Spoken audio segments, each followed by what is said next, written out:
podium's taken up by a lot of mics here. I'll do it this way. Masi Cho, Premier Simpson, and good to see you again, Premier Main.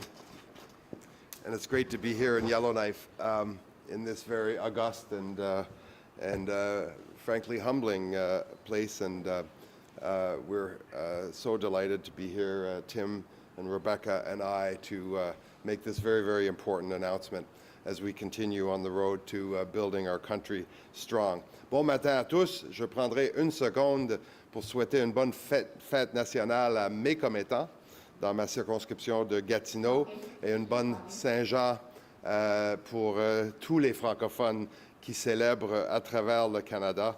We are gathered here today to announce good news for Canada's North and for the country as a whole.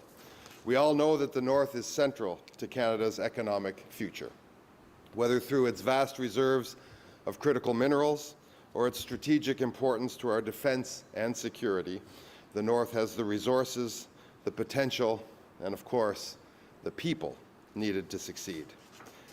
The North has what it takes to thrive. Il y a un peu plus d'1 an, les Canadiens ont choisi un gouvernement déterminé à renforcer la souveraineté économique du Canada. Depuis, nous avons pris des mesures concrètes pour donner suite à cet engagement. Nous avons créé le Bureau des grands projets afin d'accélérer la réalisation de projets d'importance nationale qui renforceront notre économie et soutiendront notre croissance à long terme.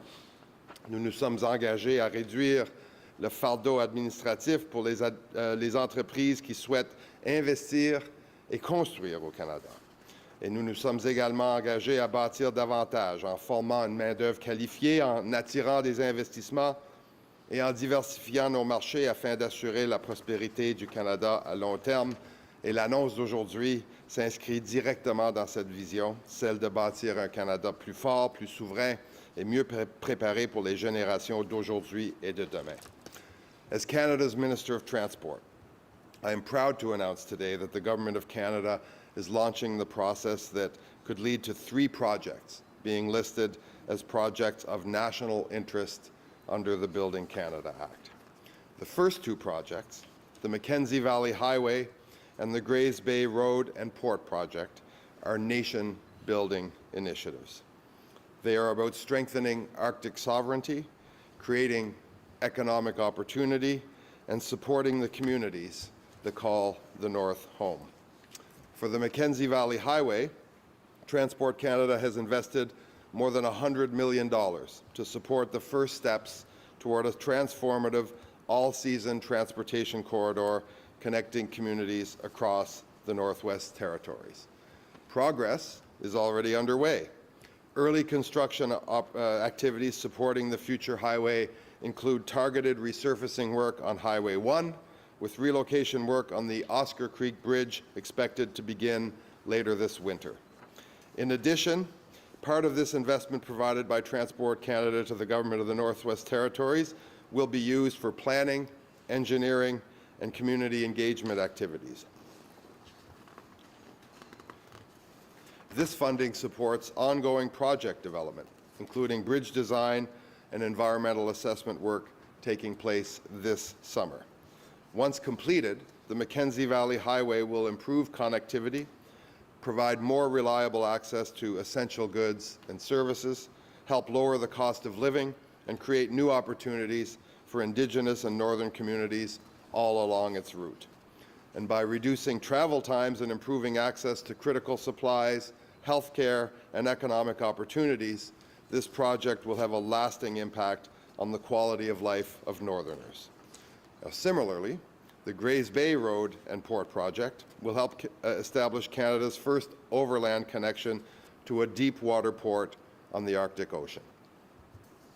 Transport Canada has committed more than $21 million toward planning, environmental assessments, and other pre-construction activities needed to advance the project. And once completed, this year-round transportation link will improve access to global markets, support responsible resource development, and strengthen the infrastructure needed to foster economic growth and prosperity across the North. And today, the Government of Canada is also referring a third project to the Major Projects Office, the Nuclear Waste Management Organization's Deep Geological Repository. Located in northwestern Ontario near Wabigoon Lake, Ojibwe Nation, and the township of Ignace, this project is designed to provide the safe, long-term management of Canada's used nuclear fuel. L'inscription éventuelle de ces projets à titre de projet d'intérêt national en vertu de la loi visant à bâtir le Canada représente bien plus qu'une simple étape administrative. Elle offre une grande prévisibilité aux promoteurs grâce à un processus décisionnel unique, dès le départ, à des parcours réglementaires plus clairs et à des échéanciers plus prévisibles. Et cette prévisibilité contribue à réduire les risques, à attirer les investissements et à accélérer la réalisation d'infrastructures essentielles. Avant qu'une décision ne soit prise, des consultations auront lieu au cours des prochains mois avec les titulaires des droits autochtones, les gouvernements provinciaux et territoriaux, ainsi qu'avec les ministres fédéraux. So I want to be clear. These three projects reflect our determination to use every tool available to build the infrastructure Canada needs and to deliver major projects more efficiently.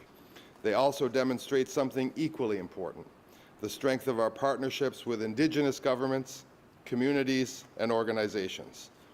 Their leadership, their knowledge, and their perspectives are essential to the success of these projects and to the future of this incredible part of our country.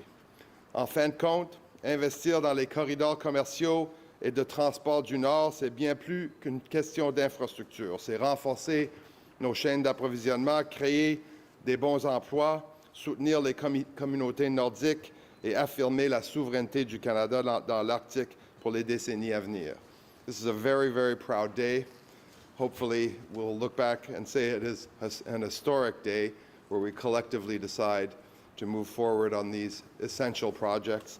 And I want to thank you all for your very, very warm northern welcome. Thank you. Merci.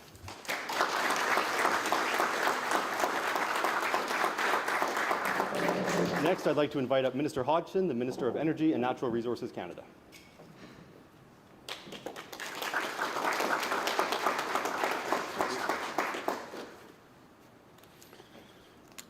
Thank you. Thank you. Good morning, everyone. Bonjour à tous. C'est un plaisir d'être ici aujourd'hui. As Minister McKinnon said today, we're marking a major milestone. For the first time, the Government of Canada is initiating the process to potentially list projects under the landmark Building Canada Act. For many Canadians outside government, and I know this because I was one of them just a year ago, that probably sounds like a lot of jargon.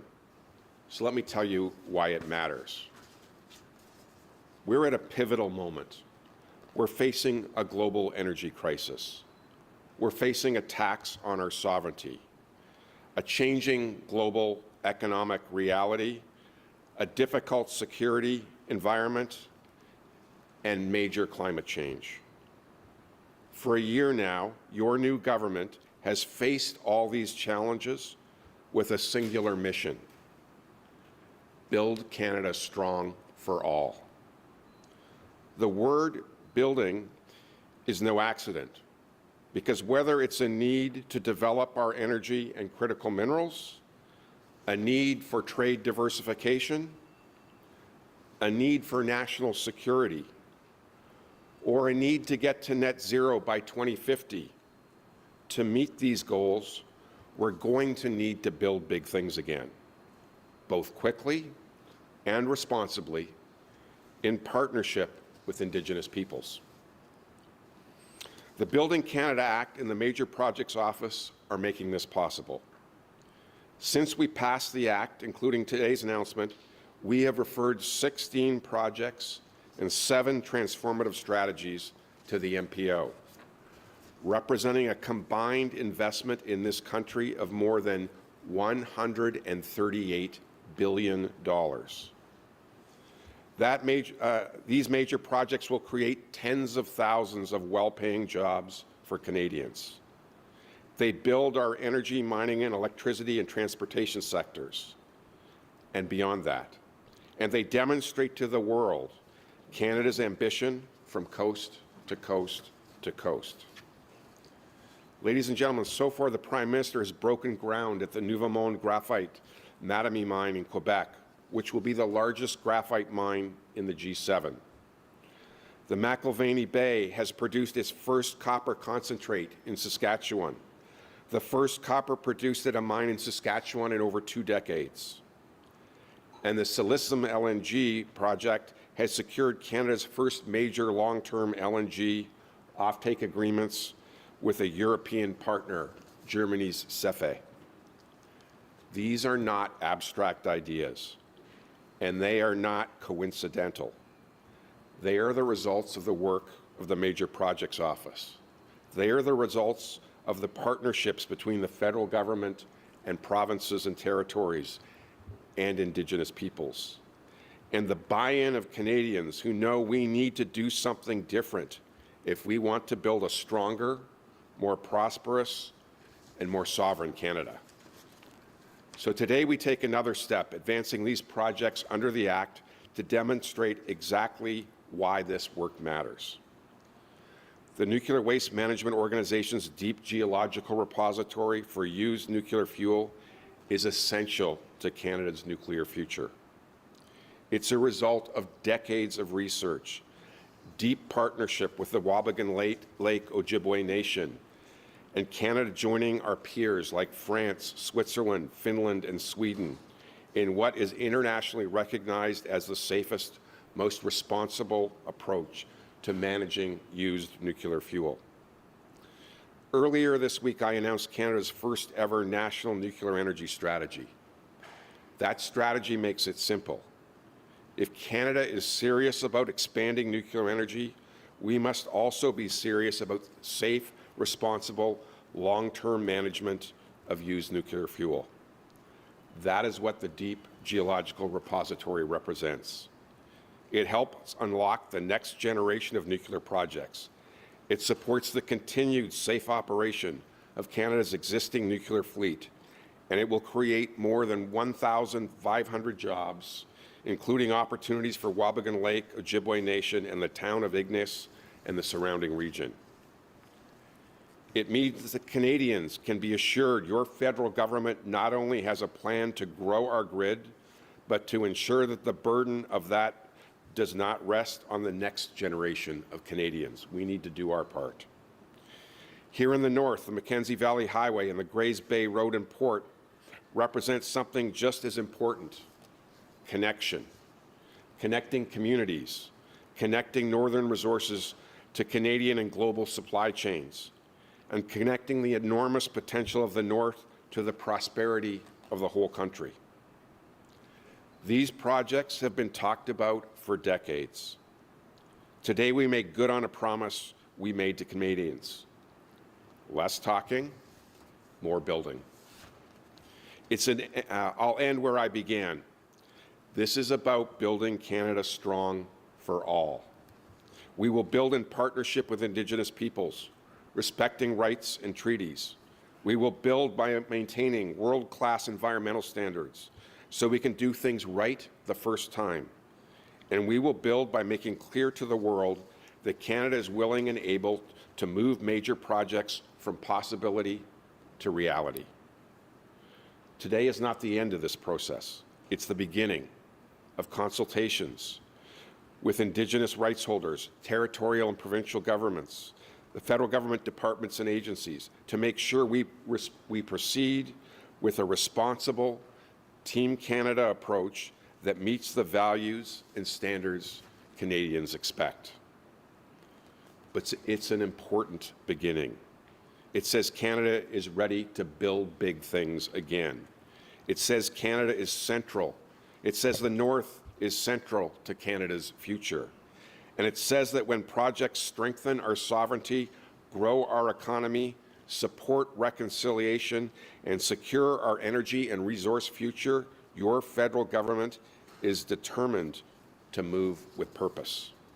So thank you very much, merci, and I look forward to the questions.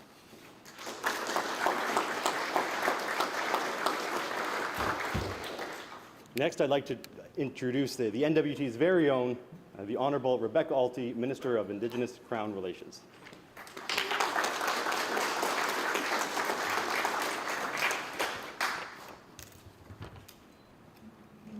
Thank you very much. Thank you, Premier, Presidents, Mayors, MLAs, Chiefs, the West Kitikmeot Corporation, Indigenous Advisory Council members, and all residents. Thank you for joining us this morning. And thank you, of course, to Minister McKinnon, Minister Hodgson, for joining us today.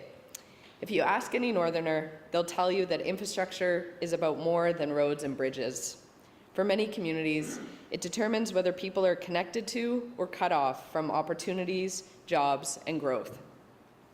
It determines the cost of living, the delivery of essential services, and whether or not people can realize their full potential. Infrastructure is the foundation of strong, resilient communities.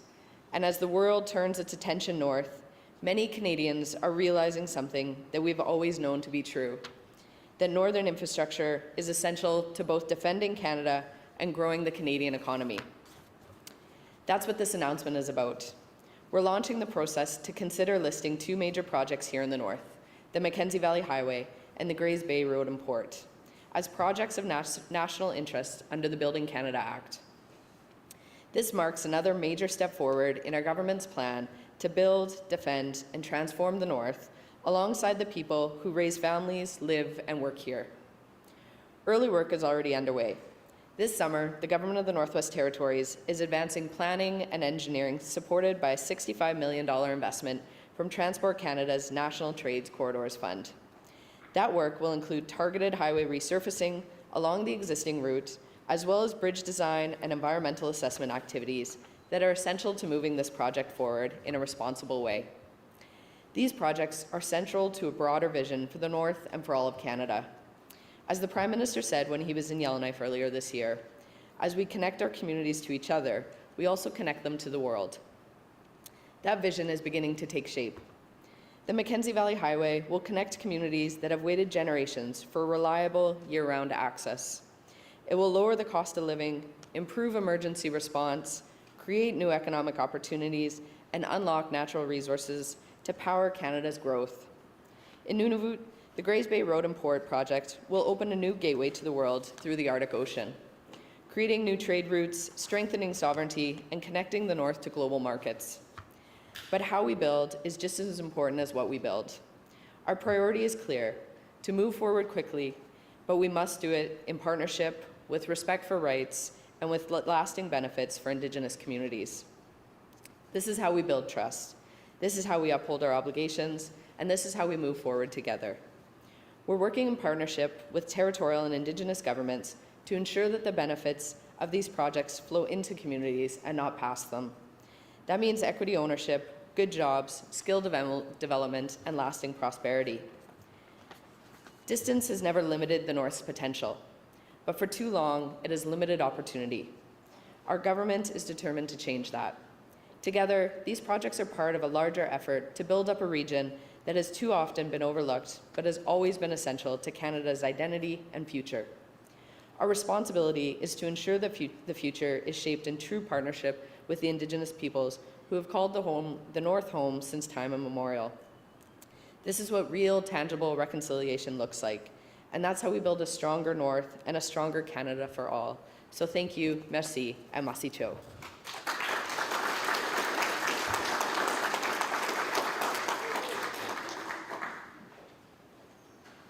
So now we're going to have a media Q&A, and then after that, I will make some closing remarks. So I'd like to hand it over to our moderator to lead the discussion. Thank you. Merci beaucoup, announcements. As Karen said, we're going to go to the media Q&A portion of the announcement now. So we'll start with those in the room, and then we'll move to those that we have online. If you have a question in the room, please just raise your hand, and I'll move the mic around. If you can just state your name and outlet you're reporting from before you ask a question, please do so. And if it's for any of our specific speakers, please let us know so they can come to the podium. We are going to just do one question and no follow-ups this morning because we have an overwhelming number of people online. We want to make sure everyone gets a chance. All right, we'll take questions in the room. There.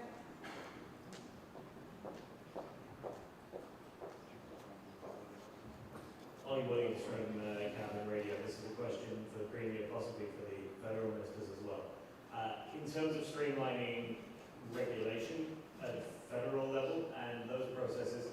What will you do to ensure that the MWT's regulators and Indigenous governments, for that matter, don't feel undue pressure from the fast tracking that will be happening around?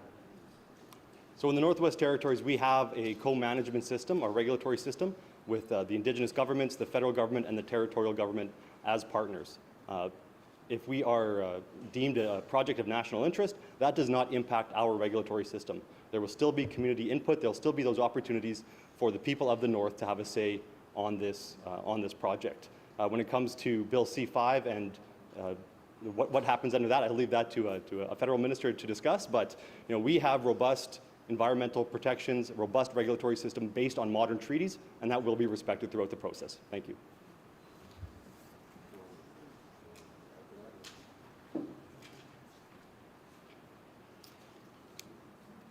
I think the Premier covered it, but it is really about the Indigenous governments, the territorial governments, the regulatory process. They've been working together to accelerate these projects already. There's been some streamlined approaches taken, so it's continuing that work. And then with any other permits that are required for these projects, the federal government, through the Building Canada Act, will have the one minister responsible with that one list of conditions. Thank you very much. Next question. Thank you, Charlotte Etienne. This question for each of the ministers. I'm wondering if you can provide examples in layman's terms of how listing these projects would streamline federal approval and financing processes.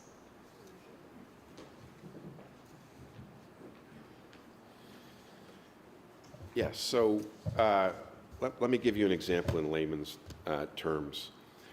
The way it works today, a proponent who wants to build or a community or a government that wants to look at approving a project spends a huge amount of time and effort and money getting through that consultation and environmental approval process to then at the end of that process to have a political decision by the federal government.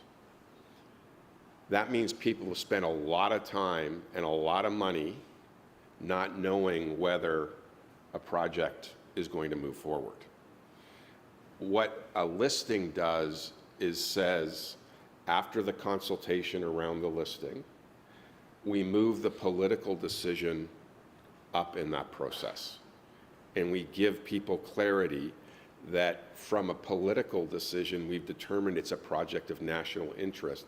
So once you have completed the consultation, because you still have to complete consultation and work with Indigenous peoples, once you have completed the environmental process and we have delivered a conditions document which says these are all the things you must do to operate in a responsible way, you know you can build.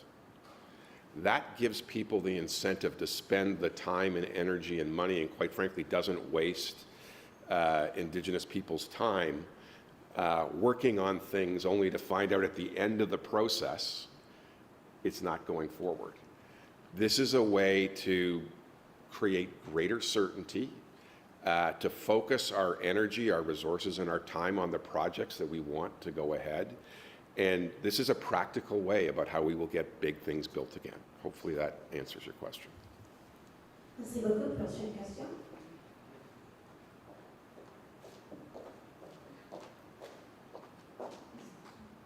Good morning. I'm not sure who wants to answer this. A release just went out from the Mobile Lands Corporation and for the Hope BT Nation opposing fast tracking of Mackenzie Valley Highway.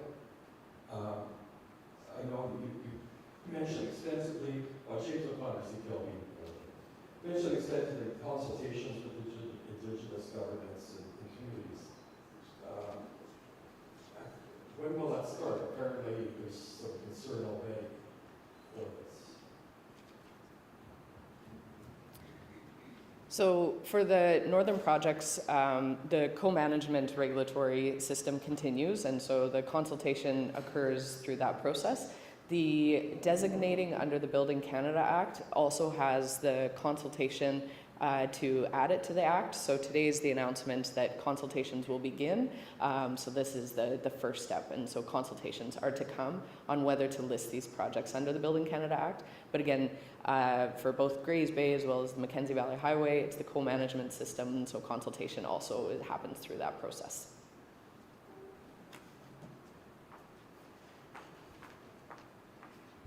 Good morning, thanks. So I haven't seen the press release, so I'm not going to speak directly to that. Obviously, we're going to follow up.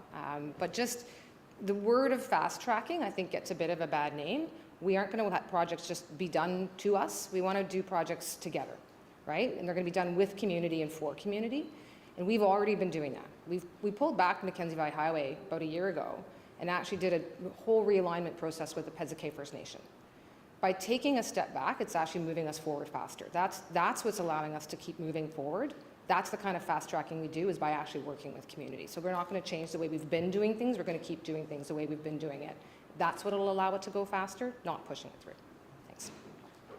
Thank you very much. Are there additional questions in the room?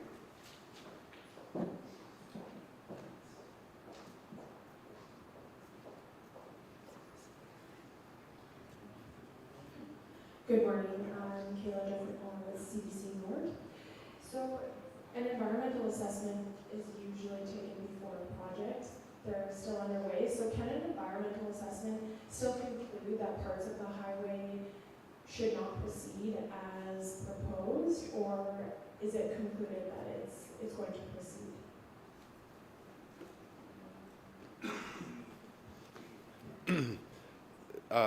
As my colleagues have explained, and I would reiterate, in terms of building a road, a mine, and anything, there is nothing in any of these processes that remove the responsibility to consult Indigenous peoples and to do a full environmental assessment under all of the various federal approval processes, whether it be fisheries or Environment Canada or navigable waterways or any of the other processes that exist. So all of those processes continue. What does happen is that, to perhaps build on what my colleague Tim said, is these processes now can go on simultaneously with a much more focused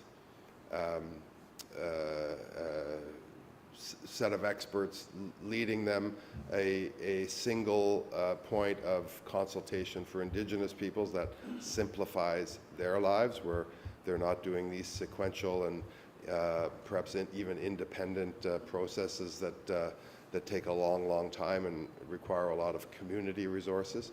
So no approval process, no consultation is removed as part of this process. What is done is a lot of focus and resources are brought to bear so that things can move more quickly in parallel and obviously always alongside communities, alongside all interested parties, and of course all Indigenous peoples. Thank you very much. Do we have any further questions in the room? Okay, let's do one more and then we'll move to our friends on the line. Ma question va to the minister. Et si possible, une réponse en français, c'est très apprécié. Absolument. So I'll ask in English and in French. Are you with Radio Canada, CBC? Sorry, Thomas ici from Radio Canada. CBC. D'accord, merci. Merci. So, generally speaking, Tu peux y aller en français si tu veux, vas-y. Je vais commencer en français. Je vais mon anglais un peu. Qu'est-ce qui va être différent cette fois-ci? Ça fait des décennies qu'on parle de construire la route du Mackenzie. Donc, c'est une question très générale, mais pourriez-vous nous expliquer ce qui va permettre d'accélérer le processus? Et avez-vous des attentes quant au moment où la route va être, les premières étapes de la route vont être complétées et accessibles au public? Ben, votre deuxième question d'abord, il y aura des activités de construction qui s'amorcent dès cette année. Donc, on a déjà financé, comme mon discours l'a indiqué, certains tronçons, certaines structures, des ponts, etc. Je veux remercier le Premier ministre et la ministre. On s'est rencontrés à multiples reprises là-dessus. C'est un projet qui est cher non seulement et évidemment pour les gens des territoires du Nord-Ouest, mais pour l'ensemble du pays. Ça nous donne un accès à l'océan, ça nous donne un accès aux communautés du Grand Nord et ça nous donne un accès à un grand potentiel en ressources naturelles. Ce qui, comme je viens de répondre tout à l'heure, il n'y a aucun projet. Nous savons que c'est un projet qui est discuté depuis longtemps. Il y en a beaucoup de ces projets-là au Canada. Et nous voulons amener les ressources nécessaires, l'attention nécessaire, afin de regrouper tout ça, de faire en sorte que les études sont faites ponctuellement, en parallèle, avec toutes les obligations que le gouvernement du Canada doit décharger pour, évidemment, venir à une approbation, mais les faire d'une seule vitrine, les faire de façon concertée et avec les ressources du Bureau des projets majeurs qui sont considérables maintenant pour amener un projet jusqu'à le début d'exécution du projet. Did you want me to do that in English as well, or? Yeah, okay, thank you. Okay, thank you everyone. Now we're going to take questions from the line. Nous tournons maintenant vers les questions virtuelles. Please raise your hand to queue up for questions. When you're called on, please unmute your mic, identify yourself and your entity. We'll go with one question per media. Veuillez lever la main et venir en attente pour la question. Lorsqu'on vous appelle, enlevez la mode sortie, présentez-vous et votre média. Nous prendrons une question par média. Nous commencerons avec Jillian Piper. Jillian, please unmute yourself and go ahead.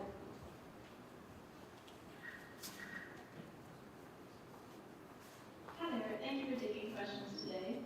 My question is to Mr. Hodgson, I believe, or Mr. McKinnon, whoever would like to take this, but your government is responsible as we've never seen before, but no projects that have been referred to the MPO have actually started construction, and senior officials say that these 3 projects today likely won't start construction until next year at the very earliest, and some not until 2028. How can you say this is speed that Canadians have never seen before when no major projects have been fast-tracked or built in over a year since the legislation passed? I'm not sure where you're getting your information. I thought I saw Contrecoeur is building today. I thought I saw that the Darlington new nuclear reactor is building today. I thought I talked about in my remarks that the McIlvany copper mine is building and about to ship its first new copper concentrate.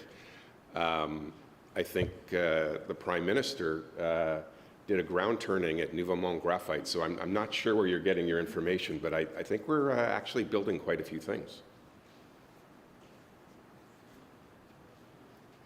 Thank you. We'll now go with Nick Murray. Nick, please unmute yourself, identify your outfit, and go ahead. Hi, good morning. Yeah, thanks for taking my questions. My question is also for Mr. Hodgson and Mr. McKinnon for the last answer. But in answering a previous question from my colleague in the room, Mr. Hodgson said that having a project listed as a project of national interest for the Canada Act would give investors confidence that if they do return money, that at the end of the process, they won't just find out that, oh, it's not going to go ahead. And so I understand the federal government's role in that as far as streamlining federal regulations in that regard to have conditions documents set out at the end of the environmental review. But in the case of the North, and I'm using the Bridge for project specifically, like there is still an environmental process that has to go through the narrow process we need to tackle before. And only at the end of that process can the federal government issue documents. And so how do you say that you're providing investor confidence when it still has to go through that process, and at the end of it, the narrative should actually just say that all the other projects is not what you did with the back and iron, it's now facing financial trouble. Did you want to add on anything on that? No. So that is obviously a highly important, highly strategic project, obviously an extraordinarily rich project, rich in the sense of possibilities for Nunavut, for Nunavut's resource sector, for the people of Nunavut, and of course for our Arctic sovereignty and the Department of National Defence, the Canadian Armed Forces. Grays Bay is an incredibly central and strategic project for the Government of Canada. Of course, it is subjected to the joint territorial community federal government process. Those processes are not listed in Schedule 2 of the Build Canada Act. But what I will say about that project, Nick, and about the Mackenzie Valley Highway, there seems to be strong signals have been sent that there's new impetus with respect to those territorial federal community processes, and that there is a real willingness to apply the resources required. By announcing what we're announcing today, we're signaling that the federal government intends to deploy the tools offered to it by the Building Canada Act after we go through the appropriate consultations, apply those resources, apply that very, very streamlined process to our end of the bargain. And I know the premiers who are here, the Premier of Nunavut's here, the Premier of Northwest Territories are here, their respective ministers, all are, I can assure you, looking very much forward to doing everything they can, applying all of their resources as well to getting those projects through the management board processes. Thank you. We'll now move over to Yasmin. Yasmin, unmute yourself, identify your applicant, go ahead. Oui, bonjour, Yasmin avec Radio-Canada à Ottawa. Ma question est pour M. Leguelet. Donc, vous désignez ces projets en vertu de la loi visant à bâtir le Canada. Vous lancez un processus pour voir, peut-être, si on pourrait éventuellement désigner en vertu de la loi. Pouvez-vous nous expliquer en quoi c'est un processus qui sera effectivement plus rapide si la construction ne laisse pas de débuter avant plusieurs années là, pour certains projets, du moins, c'est ce qu'ont indiqué aux fonctionnaires? Donc, un peu ce que j'ai répondu un peu là-dessus à une question ici de la salle.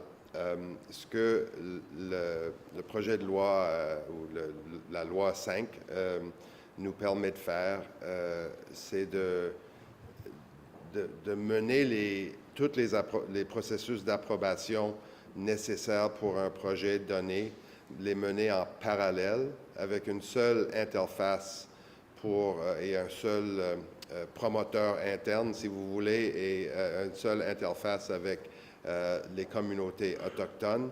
Ça nous permet de faire en sorte que le processus ou les processus sont réduits en termes de temps. Comme vous venez d'entendre, il y a des processus séparés, processus légaux avec les territoires qui doivent poursuivre leur travail, mais il y a des signaux très, très forts que ces processus-là aussi sont en train de s'accélérer. Donc, nous sommes très, très encouragés. Ce sont des projets, ce que nous voyons, c'est que ce soit les trois projets qu'on discute aujourd'hui ou bien d'autres. M. Hodgson a fait référence à plusieurs autres projets qui sont maintenant en cours. C'est qu'en mettant les ressources nécessaires pour prendre l'inventaire de ce qui reste à faire pour un projet donné, appliquer les ressources nécessaires, oui, faire en sorte qu'on peut canaliser toute notre attention réglementaire, si vous voulez, en parallèle. On peut rapetisser sans couper les coins ronds en matière d'analyse et approbation environnementale. Donc, quand est-ce qu'un projet donné va commencer? Bien, évidemment, ça dépend. Nous avons des lois, nous avons des obligations que nous devons suivre, mais je peux vous rassurer que dans la totalité, dans tous les cas, nous allons pouvoir couper des mois, des années, et oui, des milliards, ça c'est d'intérêt évidemment pour les contribuables, couper des milliards de dollars des prix de certains de ces projets-là en accélérant les processus sans pour autant brûler des étapes. Merci beaucoup. Let's now go to Jeff Kelsey from CBC News. Jeff, go ahead. Thank you for taking our questions today. My question is for whichever federal minister wants to answer this, and it specifically pertains to the Grays Bay project. The proponent behind the Grays Bay project estimates that this is a $1 billion project, and they have said that they are looking for the federal government to cover about 75% of the cost of this project.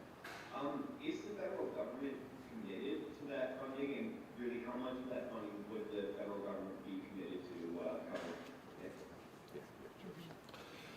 So Grays Bay is a perfect example of a piece of dual-use infrastructure. There will be clear and obvious Canadian Armed Forces requirements of that project. There will be clear and obvious uses by resource companies and potential developments in that region.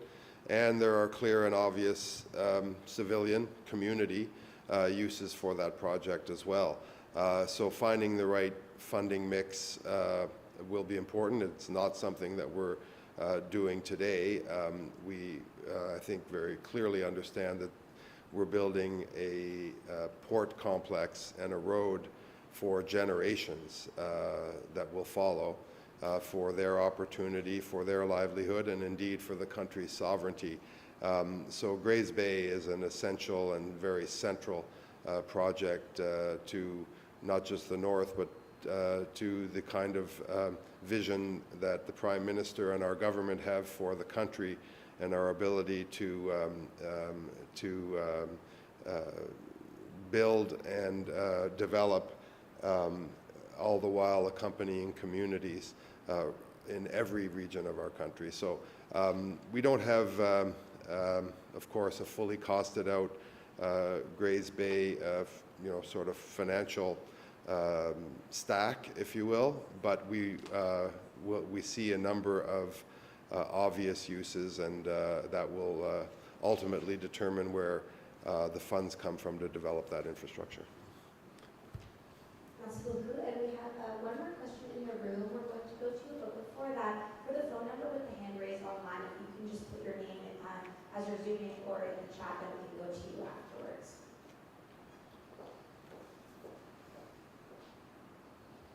My name is Lisa. I'm with North Now, Go FM in Yellowknife, and my question is, how will this new streamlining policy and approach, how will that deal with things like hidden costs, if, for example, for road maintenance, to ensure that these impacts will not affect, become kind of a noose over the next First Nations and northern communities? Thanks. I've got the O&M costs probably falling under me, so let me take that one for you. And right now, just for example, on Mackenzie Valley Highway, to build the winter road that goes only about halfway up, costs now, we're approaching $10 million a year. So we're already spending this kind of money to build a road that melts every single year. The diamond mines have been building at $25 million a year, a road that melts every single year. So shifting the dollars around that we have from building something that we don't actually have permanent access to being the operations and maintenance on something that's a permanent asset, I'm not concerned with that. I think that's a good trade-off. Besides which, part of the beauty of these projects is that if we are in fact unlocking opportunities, creating businesses, opportunities, creating points, I get that our revenues are going to start to increase. So then we're not going to be looking at the tight and narrow fiscal situation that I'm in now. I'm going to have the opportunity to have more revenues coming in that I can put towards maintaining those assets that are creating those revenue opportunities. Thanks. Merci beaucoup, and that concludes our press conference. Thank you very much, everyone, and I'll wish everyone a great day.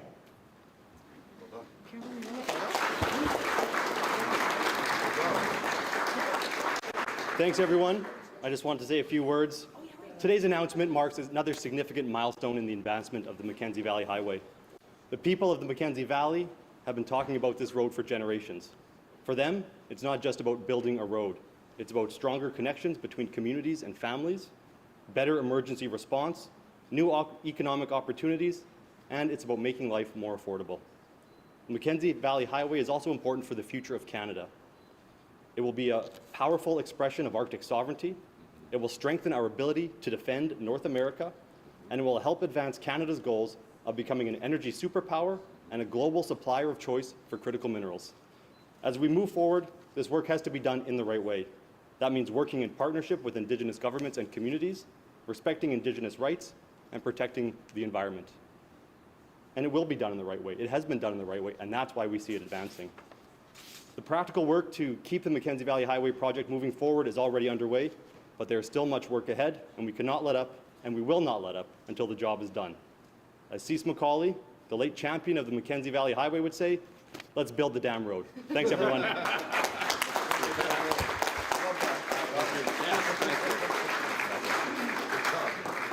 And if we can have chiefs, presidents, community leaders, MLAs, Premier on up for a photo.